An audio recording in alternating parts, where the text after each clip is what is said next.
There were news that you actually didn't handle the Aryan Khan case. I'm very surprised about this actually. Hi, I'm Sana Raiz Khan और मैंने दिल से बातें की है सिद्धार्थ कनन के साथ. Please subscribe to his YouTube channel.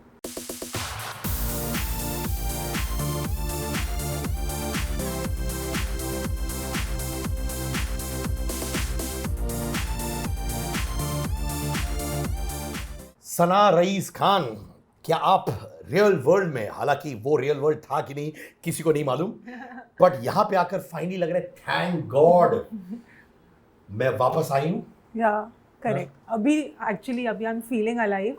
अच्छा लग रहा है कि मैं रियल दुनिया में आई हूँ and I am still recovering अभी वो सुबह उठ के वो जो बिग बॉस का अलार्म था वो नहीं सुन रही हूँ.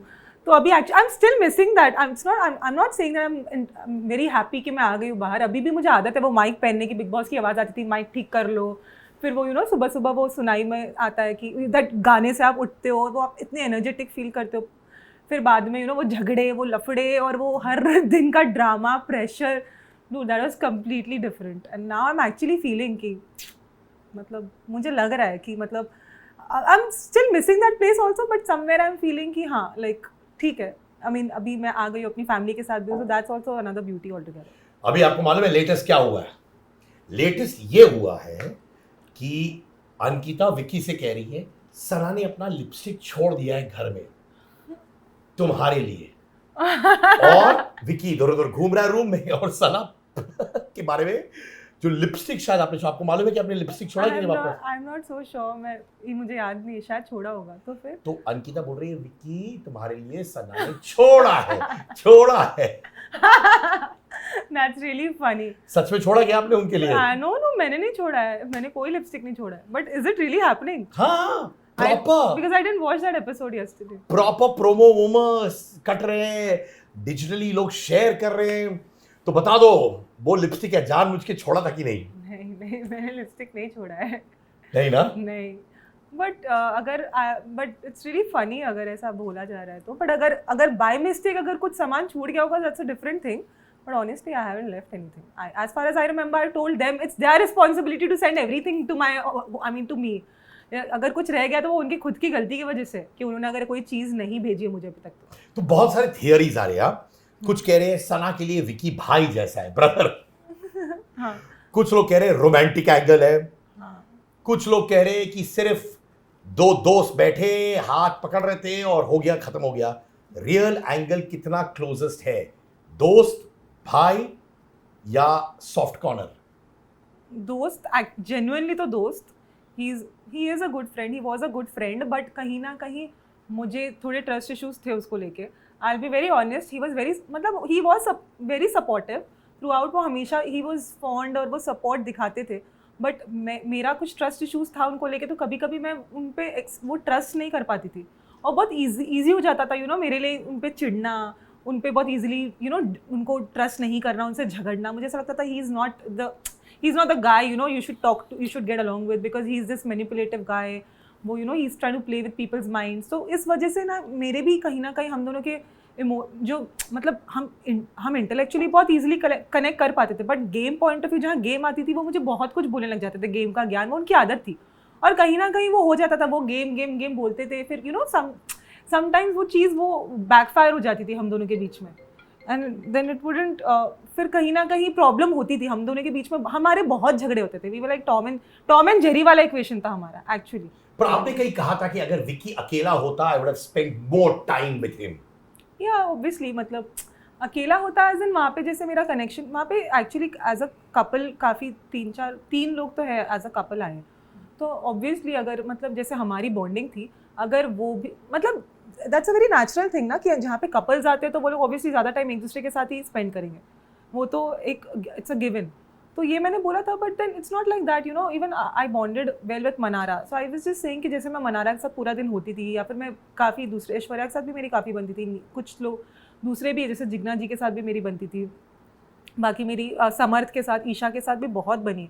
तो जैसे बट ये सारे कपल्स है तो ultimately you have to give them a space and then you have to leave. तो मतलब वैसे मैंने उस सेंस में कहा था कि ऑब्वियसली फिर मेरी ज़्यादा और बॉन्डिंग हो पाती. ऐसे मैंने इस वे में कहा था. क्या तुम जेन्युइनली एम्बैरेस्ड थी जब ये नैरेटिव्स आ रहे हैं बाहर की विक्की और तुम शायद रोमांटिकली इन्वॉल्व हो? You embarrassed? embarrassed that I was very shocked because it is so evident from my end that I disliked him on the show. In fact, कितना clear नहीं था that I did not like him at all on the show. I said I did not like him. In fact, मैं जब show के बाहर आई हूँ तो मुझे पता चला है कुछ clips देख के और कुछ चीज़ें मुझे पता चली that he is really मतलब genuinely he was trying to support me and मतलब genuinely he was trying to be there for me. But I would have my trust issues with him. और लोग भी घर में बार बार बोलते थे सर आप विक्की के साथ तुम क्यों रहती हो, सर विक्की के साथ हर कोई एक दूसरे के साथ बैठता है, बट जब मैं और विक्की बैठते थे that would raise eyebrows, you know that why is she spending time with Vicky like that. क्या अंकिता कभी जेलस होती थी आपके और उनके बॉन्ड से? हाँ, इनिशियली शायद उनको ऐसा मुझे अभी बोला गया है, मतलब I am not seen all the episodes but initially उनको शायद थी उनको ये problem. Jealous I can't say, but initially she was of course, I mean because she did not know me, I did not know her, तो initially शायद ऐसा कुछ रहा भी होगा. बट बाद में ऑल आई नो इज कि the moment she befriended me and she came to know how I am as a person, she really had no problem. In fact she would keep saying कि हम अपना एक try हो, हमारा एक group, ऐसे ऐसे शी यूज्ड टू से. बट कभी था वो लिटिल इनसिक्योरिटी आई होगी ना आपके और विक्की को देखकर, बॉन्ड को देखकर? इनसिक्योरिटी नहीं, मैं नहीं कह सकती. वो आप लोग व्यूअर्स आप लोग जानते हो. आपने कहा था कि आपने रियलाइज किया कि Ankita actually had your back, और ये आपको पता चला आपके माता पिता से कि यार देखो वो तुम्हारे खिलाफ नहीं है. तो उसके बाद तुम्हें थोड़े रिग्रेट्स हुए, यार ये तो मेरी बंदी है, मेरी दोस्त है? हाँ, ऑनेस्टली मैं बाहर आई तो मुझे पता चला she was always trying to support me. वो हमेशा अंदर you know I would take her for granted, I am telling you very honestly, वो कभी आके मुझे हमेशा सपोर्ट कर रही थी. She you know she always taking the stand for me. पर कहीं ना कहीं मैं समझ नहीं पा रही थी, मेरे लिए ऐसा हो जा रहा था बार बार कि नहीं like you know no because वो इनिशियली जो हमारे बीच में हुआ था ना 3rd वीक में 2nd वीक में, वो चीज़ मेरे माइंड में रह गई थी. तो मुझे ऐसा लग रहा था that you know like no अभी भी आई कांट गेट अलॉन्ग. मतलब equation obviously changes with time, you know with passage of time वहाँ पे इक्वेशंस बदलते हैं. और फिर वहाँ पे दूसरे भी थे जो बार बार मुझे बोलते थे you know you don't forget Ankita ने क्या किया था तुम्हारे साथ, विक्की कैसा है, तुम कैसे बैठती हो, कैसे बातें करती हो, ये वो ये. तो कभी कभी एक्चुअली ये इस माहौल में ना it's very difficult to trust anybody. और इसीलिए आप देख रहे हो मेरे इक्वेशंस बनते ऐसा हो जाता था I would have trust issue with this person, I would think no.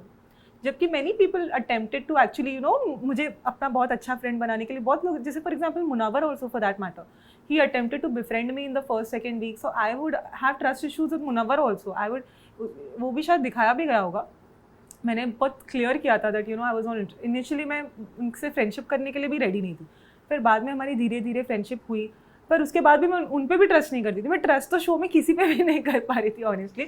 But मेरी अगर आप देखो तो मैं बहुत इंडिविजुअली कर रही थी, जो भी मैं आई कैन से प्राउडली कि मैं अपने दम पे खेल रही थी. Because you know there people tend to take support of each other.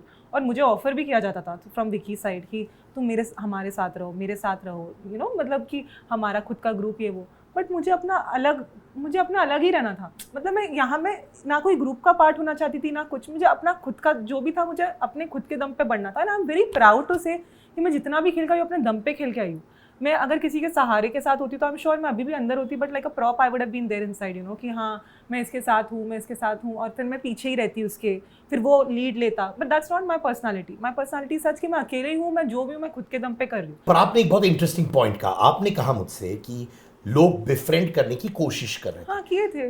क्यों? वो तो बहुत क्योंकि उनको मालूम है कि यार ये तो एक बहुत टॉप नॉच लॉयर है, उसकी वजह से, या फिर उनको लगा कि यार इनको मेरे साइड लोगे तो इनके पास बहुत दिमाग है, तो हमको खेलने में मजा आएगा, हमारे साथ रहेगी, she can use her mind. क्यों बिफ्रेंड करने की कोशिश? Yes apparently because you no धीरे धीरे विद मतलब इन 3rd वीक 4th वीक लोगों ने देख लिया था मेरी स्ट्रेंथ कि मैं कैसी हूँ, मैं एंटरटेन भी कर सकती हूँ to certain extent, I can dance, I could sing, I could rap. And then जब झगड़े की बात आती थी तो मैं झगड़ने में भी एक्सपर्ट हूँ, ये भी देखा था लोगों ने. मैं देखती, मेरे लड़कियों से कभी झगड़े नहीं हुए शो में, लड़कों के साथ ही होते थे, पर देखते थे वो लोग कि मैं लड़कों के साथ किस तरह से झगड़ती थी, मैं उन्हें चुप करा देती थी, तो वो सब वो देखते थे शो में. तो जब उन्होंने देख लिया मेरे इतने सारे स्ट्रेंथ है तो लोग सोचते थे कि चल अपने साइड पे ले लेते ये वो. पर मुझे किसी के साइड पे नहीं जाना था, मुझे खुद के साइड पे ही रहना था, मैं इंडिविजुअली अपना करना चाहती थी. I want to know one thing, I want to move away from Bigg Boss and this journey of being a lawyer. One of the most renowned criminal lawyers हैं आप, राइट? ये बचपन से ही आपको था कि मैं लॉयर बनना चाहती हूँ, ये कैसे हुआ? I am more interested in that, बताओ. I always wanted to become a lawyer because my father is also a lawyer, तो मुझे हमेशा से लॉयर ही बनना था. बट फिर ऐसा नहीं है कि मैं मतलब आफ्टर माई 12th मैं पहले सोच रही थी दैट वेदर आई शुड परसू. मैं मतलब था मेरे माइंड में कि मुझे ये भी ऑफर्स आए थे रिगार्डिंग मॉडलिंग ये वो एंड रिगार्डिंग एंटरटेनमेंट का. I was offered a serial also. But then I was in two minds at that point in time also. But then I decided no, I have to stick to this. I have to stick to my profession, and I went forth. I went ahead with that. तो और मेरी journey ऐसी रही that at a very young age, मतलब my experience जैसे बहुत कम years में ही when I started interning as a student with my father. और फिर उसके बाद जैसे the moment I became a lawyer, once you become a lawyer for 10 years, for 15 years, you have to be under some, मतलब usually the usual course is such कि आपको किसी के अंडर रहना पड़ता है या तो आपको बहुत मतलब मेहनत करनी पड़ती है 10 years तक to make a name. It's not easy to make your name before before 15 years से पहले या 10 years से पहले in this profession. But I started out pretty early and माशाल्लाह से मेरा नाम बहुत जल्दी हो गया because of my body of work. So I'm very happy कि मेरा जैसा भी हुआ, मतलब मैंने बहुत कम टाइम में बहुत ज़्यादा अचीव किया. बट बिकॉज मतलब मेरे में वो भूख है, मुझे अपने प्रोफेशन में एक्सेल करना था. I wanted to do something, I wanted to actually make a mark in my journey, in my profession. So मैंने उस हद तक जितना किया मैं वो किया और उस वजह से मैं जो मुकाम पे पहुंची. Today also my legal profession is my priority end of course justice is my priority. आप बताओ कि जब आप क्रिमिनल लॉ में डील करती है, does it take a lot out of you mentally? क्योंकि ऑब्वियसली आप ऐसे केसेस करती हैं जो बहुत बहुत एजी होती है, living on the age factor आता है, तो वो आपको इमोशनली ड्रेन आउट करता है? इमोशनली ड्रेन आउट तो या मतलब टू अ सर्टेन एक्सटेंट.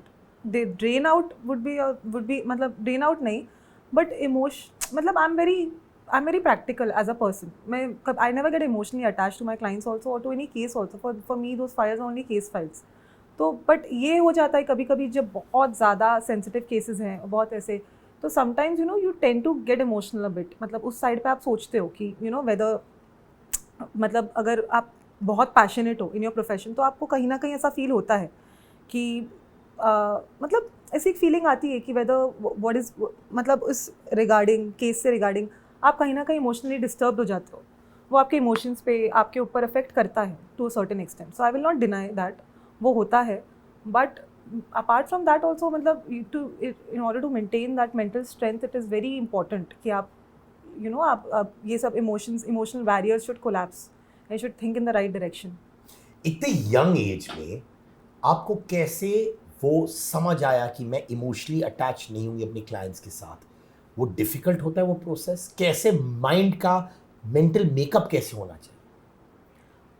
वो मेरे फादर से मैंने सीखा है कि you should not be emotionally attach to your clients. Even before I became a lawyer I got this. I mean he told me कि आप मतलब he told me that you should be like no matter what you should never get it your मतलब इतना ज़्यादा दिमाग पे मत लेना और इतना ज़्यादा दिल पे भी मत लेना. जो भी है तुमको बस you have to treat it like a case file और तुमको उसी तरह से आगे बढ़ना है. यू कांट बी मतलब एक जैसे केसेस तो you have to deal with so many cases on day to day basis every day. अगर आप एक केस या एक पर्टिकुलर क्लाइंट के बारे में इतना सोचोगे it will affect your work also, it will affect your life also. So it's important that you maintain a balance between your professional life and your personal life. तो वो एक थिंकिंग वो एक मेंटालिटी के साथ वो पॉजिटिव माइंडसेट के साथ मैं आगे गई हूँ लाइफ में. I'd love to know कि ऐसा होता है क्या कि आप एक केस में इन्वॉल्व हैं, फिर these are all edgy cases, तो कोई फ़ोन कॉल्स आ जाते हैं, धमकियाँ होती हैं, ये सब होता है? हाँ, I'm asking from a layman's point of ये view. सब होता है होता है मेरे साथ भी हुआ है ये सारी चीज़ें हुई हैं और ये सब चीज़ों से भी मतलब I don't get affected honestly. मैं इसके बावजूद भी I focus on my work because क्या है मतलब ये मतलब before I entered the profession I was aware कि these are pros and cons. So it's not like that I was मतलब मेंटली प्रिपेयर्ड कि ये सारी चीज़ें आएंगी आगे. और ये होती थी आपके साथ? होती धमकी वाली फ़ोन कॉल्स? हुए हैं मेरे साथ ऑब्वियसली हुए.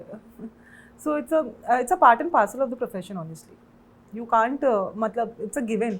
And अगर आप ये सब चीज़ों से डर जाओगे तो आप फिर प्रोफेशन मतलब honestly then this you're not cut out for this profession.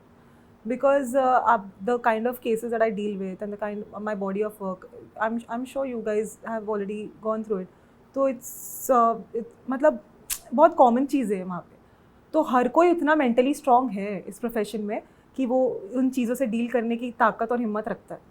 आपके लोज क्या रहे हैं आपके प्रोफेशन में जिससे आपने बहुत कुछ सीखा है और आप बोलती हैं yes this was a low point but Sana rose like a phoenix? वो क्या था phase? Lows in my profession, मतलब अल्हम्दुलिल्लाह ऐसा कोई बहुत लो पॉइंट तो मेरे प्रोफेशन में आया नहीं है ऑनेस्टली। मतलब थ्रू आउट मेरी ग्राफ ऐसे ही रही है अभी तक तो माशाल्लाह, और ऊपर ही जाएगी। बट हाँ, ऐसे हुआ है कि कभी कभी कुछ केसेस में मतलब मुझे बहुत कॉम्प्लिकेटेड सिचुएशन लगा है, and I felt that probably, मुझे लगा कि एंड मतलब I felt that that person is innocent, ये है ऐसे भी, मतलब I strongly believed, and I had this, I was very driven to get this person out, no matter what. And when the whole world was against this, मतलब the whole media, पूरी India में हर जगह एक mentality थी against, एक mentality बन गई थी टुवर्ड्स दिस पर्सन। तो उस टाइम पे while fighting for that person, मतलब लो फेस तो नहीं मैं बोलूँगी, बट मैं बोलूँगी कि मैं उस टाइम पे बहुत ज़्यादा अफेक्टेड थी। मैं बहुत ज़्यादा मतलब मैंने उस केस को लेके मैं बहुत ज़्यादा इन डेप्थ घुस गई थी। मेरे लिए बहुत ज़रूरी था उस इंसान को बाहर निकालना, क्योंकि वो ऑलरेडी परसेप्शन बन चुका था उनके अगेंस्ट कि this person is a criminal, this person is a murderer, ऐसा एक परसेप्शन बन गया था। तो वो टाइम पे जब तक वो बाहर नहीं, that until that person was out, वो जो एक फेज था ना मेरा for a month probably, I was in a completely like ऐसे फेज में थी जहाँ पे मैं कुछ और सोचती नहीं थी about anything other than this case. Though I was handling a lot of cases together, I mean simultaneously, but मेरे लिए वो चीज़ बहुत ज़रूरी हो चुकी थी। लाइक एक जिद बन चुकी थी मेरे लिए कि उस इंसान को बाहर निकालना। तो वो लो फेस से ज़्यादा मैं बोलूँगी वो एक पैशन, और वो ऐसा हो चुका था मेरे लिए that I had to get this person out no matter जुनून हो व्हाट। गया। हाँ, जुनून था, जुनून, नॉट लो फेस, जुनून। एक और चीज़ था which I'd like to bring up, but I leave it to you, कि there were news that you actually didn't handle the Aryan Khan case, and it was. I never said that I'm Aryan's lawyer. I was, I was handling, I was representing Aveen Sahu, who was the co-accused in that case. And in fact, I never even spoke about that case in the show. हाँ, I never mentioned any of my cases in the show. क्योंकि supposedly एक influencer ने कहा था कि you used Aryan Khan's name for your popularity, but you didn't represent him. In fact, that was never, that was not one of the reasons why I was approached by Bigg Boss. That case was never the reason I was approached by Bigg Boss. I was approached by Bigg Boss because of my body of work and the kind of cases I deal with, and not necessarily or particularly that case. And I had clarified even while before entering the show also, I told them कि मैं कोई cases के बारे में mention भी नहीं करने वाली हूँ, और ना ही मैंने कभी आर्यन खान केस ऐसा कुछ आपने देखा भी होगा, मैंने कभी ऐसा कुछ mention भी नहीं किया। Exactly. So then that is out of the question, honestly. But मैं केस वो ड्रग्स क्रूज केस, आप ऐसे बोल सकते हो, ड्रग्स क्रूज केस था वो, जिसमें मैं एक को अक्यूज के लिए थी, but I never said that I represented Aryan Khan. And honestly for me, मतलब मैं वैसी हूँ भी नहीं कि मैं कभी अननेसेसरीली किसी चीज़ से फुटेज लूँ या किसी चीज़ के लिए किसी चीज़ को यूज़ करूँ। वो शो में भी आपने देखा ही होगा मुझे। So that is, it's absolutely irrelevant कि हाउ ये चीज़ें बोली भी कैसे जा रही है। I'm very surprised about this actually. But ये आपको मालूम नहीं था जब आप आई घर के बाहर? नहीं, बाहर भी मुझे इनफैक्ट परसों पता चला। I'm very surprised. आपको पता चला इसके बारे में? हाँ, but I was very surprised as to how, ये बात बोली भी क्यों जा रही है। इनफैक्ट उससे बड़ा केस, उससे बड़े केसेस मैंने, उससे दूसरे कुछ केसेस है जो बहुत ज़्यादा रेनाउंड है जो मैंने हैंडल किए हैं। एक बार वो केसेस के बारे में अगर बात होती तो मैं समझती भी, बट इस केस के बारे में बात हुई, या आर्यन खान केस, मतलब उनका नाम भी क्यों यूज़ किया गया, I am really very surprised.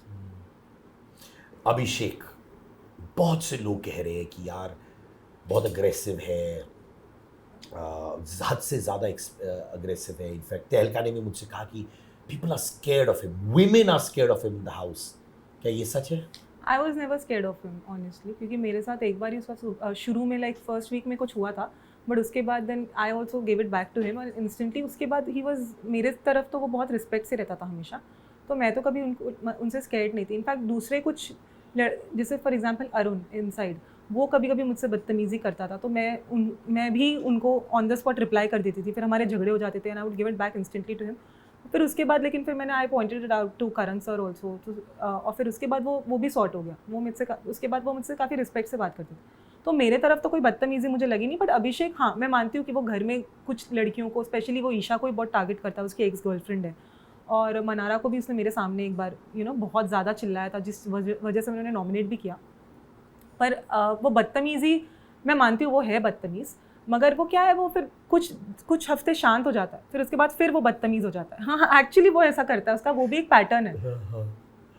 क्या आपको लगता है कि शायद उसके लगा होगा कि यार मैं कुछ नहीं कर रहा हूँ, मुझे आई बॉल्स नहीं आ रहे, तो इसलिए आओ चलो झगड़ा करो, वैसे होता होगा. हाँ, वैसा इट्स होता लाइक रोल प्लेइंग. वो भी हो सकता है actually. It could be, I mean, that could be a possibility. But then if he's doing it for that purpose, then it's very negative, according to me. आपको भी लगा कि आप सेल्फिश थी जब आपने कहा कि मैं घर के काम नहीं करूंगी, बट इन रिटर्न 50% राशन देना मेरे अदर कंटेस्टेंट्स को? क्या आपको लगा कि ये गलत था? No, it's actually I took a stand for myself. Big Boss ने भी बाद में दिखाया वो चीज़ कि वो राशन सच में उतना ही गया था, और उन्होंने ही वो एपिसोड में क्लियर कर दिया था कि that I am not wrong, because वैसे भी आधा राशन हमेशा वेस्ट हो जाता था. तो उस और फिर बाद में मुनव्वर और मनारा और ईशा, इन तीनों को बुलाकर उन्होंने ऑफकोर्स कन्फेशन रूम में वो क्लैरिफाई भी किया था. तो ये बिल्कुल भी मैं वहाँ पे मैं रॉन्ग नहीं थी. वहाँ पे मैंने अपने बारे में इसलिए सोचा बिकॉज मैं अपने खुद के लिए खेलने गई थी. मैं ऑफकोर्स मैं अब इंडिविजुअलिटी इंसान कैसे दिखाएगा, मैं हर बार घर का सोचूं. इतने बर्तन मांजने बोले थे मुझे वहाँ पर सीरियसली, और घर वाले यहाँ पे कोई भी कोई स्टैंड तो लेता नहीं था. जब मैं बोलती थी इतने बर्तन, मैंने बोला खुद के लिए मैं स्टैंड लेती हूँ. From game point of view, you have to even pique the interest. आप एकदम गेम बोरिंग भी नहीं बना सकते ना. It's a game. कोई रियल लाइफ, अगर रियल लाइफ सिचुएशन होगी तो obviously I will never do that. But game में अगर आप ये नहीं करोगे तो फिर आपको रिएक्शन कैसे मिलेगा? बिग बॉस का इंटेंशन ही ये था, to evoke reaction from people, then people pounce on me, and then that actually happened, and then I was enjoying it. कुछ नहीं भी करोगे तो बोलेंगे प्रॉप है, हाँ. फर्नीचर जैसे बैठी तो थी. एग्जैक्टली कुछ नहीं करती हो, अगर वो नहीं करो तो फिर बाद में बोरिंग है, ये गेम वीक है, गेम वो है, और अगर करो तो उसके बाद सेल्फिश है. So I said okay fine, you continue to do the name calling, I don't give a damn, but I am just doing, I have not come here to actually do nothing. If Bigg Boss is offering me, calling me inside the confession room and offering me this कि हाँ मैं करूँ कुछ, तो अगर खुद से big boss खुद बोल रहे हैं आप करो अपने लिए स्टैंड लो, तो मैंने लिया अपने लिए स्टैंड. इसमें क्या गलत है? बट विकी भी बहुत अनहैप्पी लग रहे थे. इनफैक्ट सारे कंटेस्टेंट्स ने विकी को बोला कि देखो सना को कन्विंस करो, और आपने उनको भी नहीं सुना. हाँ, वैसे भी मैं कभी सुनती भी नहीं थी विकी की, और इस वजह से विकी और मुझे इनफैक्ट हमेशा हम लोग टॉम एंड जेरी सिचुएशन में इसीलिए बोल रही हूँ क्योंकि मैं इनकी कभी नहीं सुनती थी, और इस वजह से मुझ पर क्वेश्चन उठते थे. फिर उसके मेरे झगड़े भी इस वजह से ही होते थे. मैं आधी गेम तो विकी की वैसे ही ख़राब हो जाती थी. मैं विकी की कोई बात ही नहीं मानती थी. वो मुझे बोलता था ये करो, मैं करती कुछ और ही थी. ये था. पर कभी कभी मैं आई अग्री कि काफ़ी बार मैं कभी कभी सुन भी लेती थी, मान भी लेती थी, पर फिर ये वहाँ पे फिर हमारे इश्यूज हो जाते थे. कुछ ना कुछ हमारे बीच में होता ही था पंगा. इनफैक्ट उससे मेरा अगर एक दिन में पूरे दिन में एक बार झगड़ा नहीं होता था तो हम दोनों को अच्छा नहीं लगता था. हम दोनों क्या हो गया यार, लाइफ इज टू पीसफुल. हाँ, हाँ. हम दोनों एक दूसरे से झगड़ते ही रहते थे हर रोज इतना. और अंकिता भी also used to enjoy. Ankita भी खुश बोलती तुम लोग अपना लड़ो, लेकिन मैं सना से दोस्ती नहीं तोड़ूंगी. अंकिता वुड से कि मैं सना से दोस्ती नहीं तोड़ सकती. विकी और सना का जो झगड़ा होता है होने दो. आपने विकी को होम ब्रेकर भी बोला था. नहीं, ये मैंने कभी नहीं बोला. अच्छा, क्योंकि न्यूज़ आ रहा है कि आपने विकी को होम ब्रेकर बोला था. एंड ऑल्सो जब वो हंसे थे सनी और अरुण के जोक्स पर. हाँ, मैंने बोला था. करेक्ट कि आप घर तोड़ते हो, मैंने बोला था. करेक्ट. हाँ, क्योंकि और जब वो सनी और अरुण के जोक्स पे हंस रहे थे, अब आपको लगा कि ये गलत है बिकॉज वो लोग आपको बुली कर रहे थे. तो फिर क्यों आपने विकी को होम ब्रेकर नेसेसरली क्यों बोल दिया? होम ब्रेकर नहीं, हाँ, बुली तो नहीं करने की कोशिश कर रहे थे, मगर लेकिन वो लोग कभी कभी कुछ ऐसे जोक्स करते थे. अभी I was the only girl in the house, तो वो लोग भी अपनी तरह से अपने कुछ जोक्स करते थे. मगर मैंने उस टाइम पे जब वो हंस रहे थे तो मैंने उनको ये बोला था कि आप ऐसा नहीं कि आप वहाँ पे उठ के बोलो नहीं बंद करो, आप भी वहाँ पे मज़े ले रहे हो. तो मैंने बोला आप घर तोड़ने वाले हो, आप भड़काने वाले हो, घर तोड़ने वाले आदमी हो.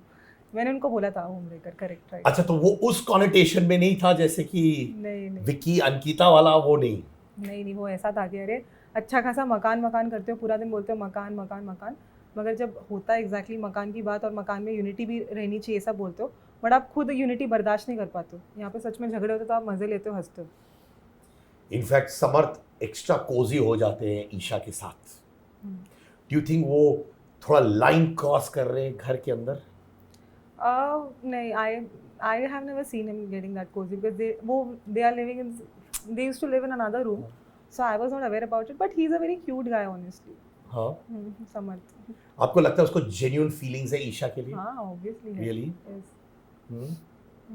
इनफैक्ट बहुत सारे लोगों को लग रहा है कि वो फीलिंग्स जेन्युइन है, क्योंकि कभी कभार वो अभिषेक के साथ बातें करते हैं, उनका रोमांस चल रहा है, तो कुछ लाइनें वो मार देते हैं, जैसे लगता है कि दोनों एक्चुअली ब्रोमांस में ज़्यादा इंटरेस्टेड है और ईशा को दोनों सीरियसली ले रहे हैं। वो बोला है, मैंने भी बोला था शो में, ऐसा लग रहा था कि ये दोनों एक दूसरे के लिए आए हैं, ईशा के लिए नहीं आए हैं। After a point you know that whole thing kind of fizzled out. Initially they were very they were so like they had this heated argument amongst themselves, and then later on they just kind of fizzled out and they became friends, Abhishek and Samarth. So it was very surprising for me as to how ये कैसे हो रहा है। But ultimately like अभी जब मैं थी घर पे रिसेंटली, मैंने देखा उन दोनों के इक्वेशन काफी बिगड़ रहे थे फिर से, लाइक ईशा और बैक समर्थ एंड अभिषेक के वापस, like back to how it was eventually supposed to be. क्यों हो रहा है ये इसीलिए हो रहा है बिकॉज अल्टीमेटली तो एक्स एंड प्रेजेंट है, तो वो तो होना ही है। Abhishek still has a soft corner for Isha, apparently. आपको लगता है? हाँ, obviously it's so clear he is still in love with Isha. बहुत से लोगों को लग रहा है कि शायद ईशा इवेंचुअली अभिषेक के पास चली जाएगी। नहीं नहीं, वैसा नहीं होने वाला, बिल्कुल भी नहीं। समर्थ के साथ ऑब्वियसली या अभी समर्थ ईशा वो तो whatever wherever life takes them.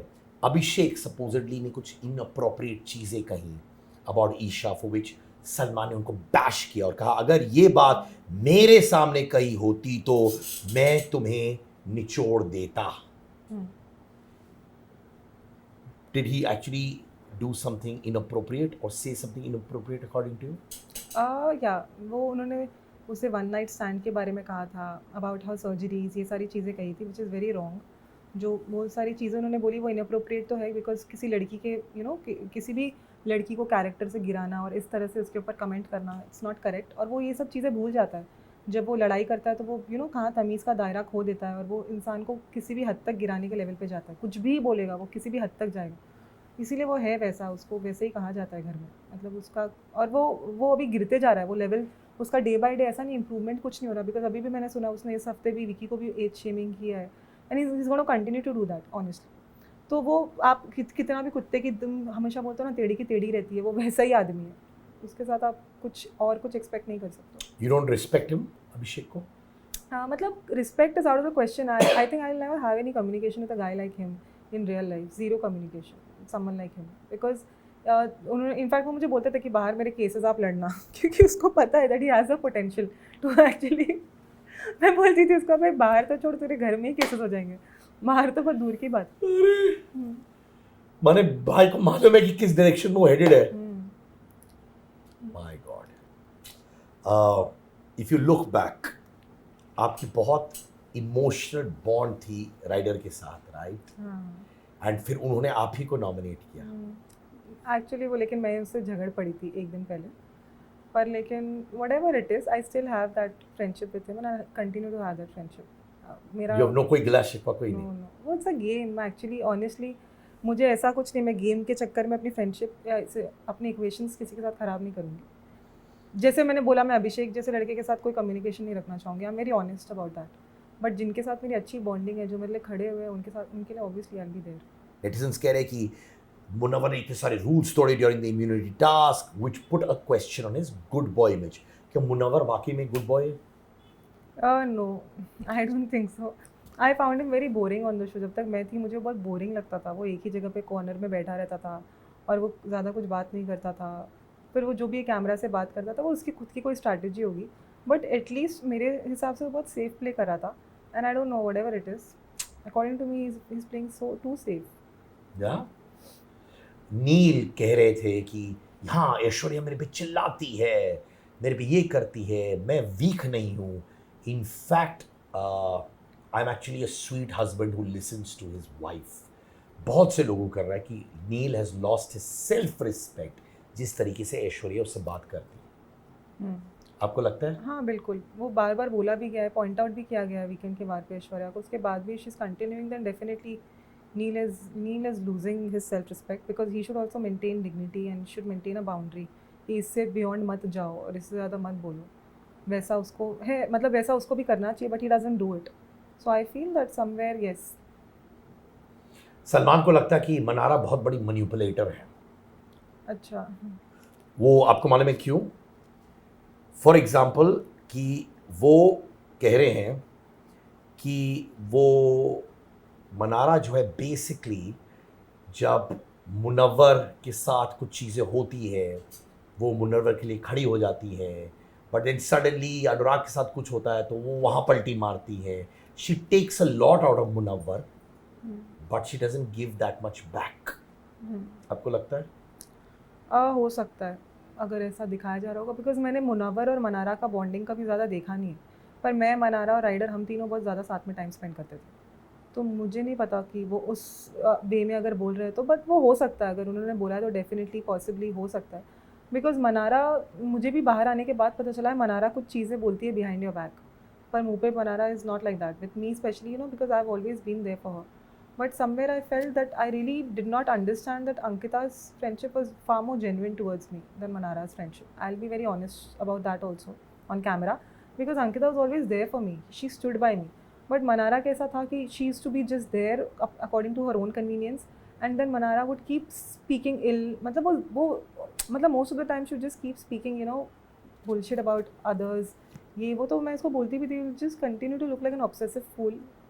Actually I told her once that if you keep doing this, that उसको दूसरों को मत गिराओ, खुद को उठाओ, इतना कब तक तुम बोलती रहोगी ऐसे, कब तक किसी एक बंदे के बारे में इतना. मुनव्वर के बारे में बकवास करती थी पीठ पीछे. मुनव्वर के बारे में बकवास तो नहीं, बट कंप्लेंट्स बहुत करती थी. मुनव्वर की कभी ऐसे कोई मतलब बुराई इतनी नहीं, उससे ज़्यादा कंप्लेंट्स उसके बहुत रहते थे. वो अंकिता के साथ क्यों बात करता, तो मैं बोलती थी why do you have a problem with that? if he's talking to somebody, why is it bothering you? Like even for example for me also, like अगर मेरी बॉन्डिंग थी अच्छी कुछ लोगों के साथ फॉर एग्जाम्पल, तो मैं कभी ऐसे जेलस नहीं होती थी या पोजेसिव नहीं हो जाती थी टुवर्ड्स दैट पर्सन कि तो उससे क्यों बात कर रहा है, उससे क्यों बात करिए. With me also she was very possessive कि अंकिता के साथ क्यों बैठी, विकी के साथ क्यों बैठी. मैं बोलती थी अरे but Ankita is my friend, Vicky I am cordial with Vicky, मतलब it's not like I can't sit with him. But मेरे केस में तो मैं विकी के साथ बैठती थी, सिर्फ मनारा नहीं पूरा घर क्वेश्चन करता था कि क्यों बात कर रही हो, क्यों बैठ रही हो एक्चुअली, जबकि हर कोई बैठता है एक दूसरे के साथ, बट मेरे उसके बैठने में बहुत प्रॉब्लम थी पूरे घर को, ये चीज़ थी. तो उसका जो पॉजेसिव बिहेवियर था वो थोड़ा टॉक्सिक था मनारा का. एक दिन वो आपने देखा भी होगा, एक दिन वो रूम में आई रात में, she was looking for me, तो वो रूम में आई, फिर बाद में उसने देखा, देन मतलब अभिषेक वॉज देयर, अभिषेक से भी वो लड़ पड़ी. अभिषेक और उसका कुछ झगड़ा हो गया, बट वो एक्चुअली ख़राब मूड में थी, because I was sitting with Abhishek, Munawar and Rinku. She is looking for me, she wanted me with her that time. तो बहुत ज़्यादा पॉजेसिव थी वो, सिर्फ मतलब मुझे लेकर, राइडर को लेकर, मुनव्वर को लेकर, अपने कुछ पर्टिकुलर बॉन्ड्स को लेकर वो बहुत पॉजेसिव थी. वो थोड़ा टॉक्सिक हो जाता था. जो प्रोफेशन में तो शोहरत मिलता है एज अ लॉयर, पैसा मिलता है, जस्टिस के लिए आप फाइट करती है, पर एक चीज़ जो आपके क्लाइंट ने या किसी के लिए जिनके लिए आप काम कर रही थी या केस लड़ रही थी, उन्होंने कुछ आपको आके कहा, which touched your heart, वो क्या था? That जैसे for a particular client you are saying that मैं उनकी आज़ादी का कारण हूँ एंड मैंने उन्हें आज़ादी दी है, ये जो अक्सर सारे क्लाइंट्स कहते हो. फिर एक पर्टिकुलर क्लाइंट ने मुझे ये भी कहा था कि that I owe my freedom to, and I owe this second life to you. This is like my second life. तो वो चीज़ जो होती है ना, उस चीज़ को सच में कुछ रिप्लेस नहीं कर सकता कोई भी फीलिंग. वो that feeling is actually absolutely a unique feeling. आपको वो कहीं पे, मतलब वो शोहरत या ये सब चीज़ जो भी आप बोलो ना, इवन एक्चुअली ये एंटरटेनमेंट इंडस्ट्री में भी आप वो चीज़, आपको वो खुशी नहीं मिल सकती जो वो खुशी जो उस प्रोफेशन में जब आप किसी से ऐसा सुनते हो तो ऐसा लगता है कि like actually you have done that, कि somebody is owing, मतलब somebody is saying that I owe the second life to you. वो feeling actually is absolutely irreplaceable according to me. ऐसा कभी हुआ है कि जब कोई क्लाइंट आया है, वो जस्टिस मांग रहे हैं, पर आपको मालूम पड़ गया है कि ये क्लाइंट जो आया है या प्रोस्पेक्टिव क्लाइंट जो आया है, ये एक्चुअली गलत है और आपने केस रिफ्यूज़ कर दिया है? आप कैसे डिसाइड करती कि आप केस लेंगी या नहीं लेंगी? ये मैं, मतलब ऐसा मैं only on the basis of evidence and chargesheet पढ़ने के बाद, ऐसा नहीं है कि अगर किसी ने बोल दिया I am innocent and I believe that person I take up that case. अगर मुझे लगा, मैंने पूरा केस पढ़ा, मैंने पूरा चार्जशीट देखा, मुझे लगा कि yes this person has a better chance, only then I take up the case on that basis. And then in addition to that, obviously if the person is telling me constantly that no, that person has not done it, that also adds a weightage to my conviction that no, this person has not done it. दिमाग का कितना खेल होता है, दिल का कितना खेल होता है while deciding who to take on? दिमाग का ही होता है एक्चुअली, वहाँ पे दिल तो नहीं लगता, वहाँ पे सिर्फ दिमाग ही लगता है। Yeah. Yeah. Thank you so much Sana, lovely chatting with you. जैसे मैंने कहा कि अभी आप Welcome. मेरे इंस्टिंक्ट्स कह रहे हैं कि you have a brilliant journey ahead Thank which you. is going to have entertainment and your justice league जैसे कहते हैं, उसका भी बैटल साइड में होगा। एंड आई एम श्योर कि आप ये दोनों को बहुत अच्छी तरीके से हैंडल कर पाएंगी। Yes, inshallah. And most importantly, मैंने कहा इंटरव्यू से पहले भी, अभी भी कह रहा हूँ कि you are going to be an inspiration for a lot of people out there Inshallah. to who one day wake up and said, you know, कि मुझे सना रईस खान की तरफ बनना है, Inshallah. right? Thank you so much. Thank you.